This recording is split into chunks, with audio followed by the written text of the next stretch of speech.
Cook with Comali Lakshmi Ramakrishnan ma'am செஞ்ச Kerala special எரி ஷெரி செஞ்சு சாப்பிடுவோமா?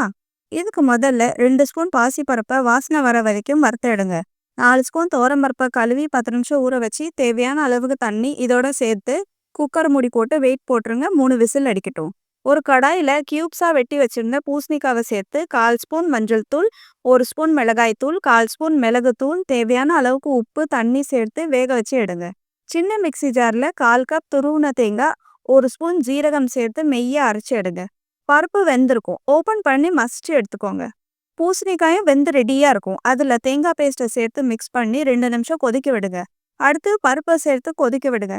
ஃபைனலாக தாளிப்பு கொடுக்கணும். பேனில் 2 ஸ்பூன் தேங்காய் எண்ணெய் சேர்த்து 1 ஸ்பூன் கடுகு, சீரகம், உளுத்தம்பருப்பு, 2 வத்தல், கொஞ்சமாக காயம், 1/4 கப் துருவின தேங்காய் சேர்த்து தேங்காய் ப்ரௌன் ஆகிற வரைக்கும் ஃப்ரை பண்ணி எடுங்க. கடைசியாக குழம்போட சேர்த்து மிக்ஸ் பண்ணுங்க.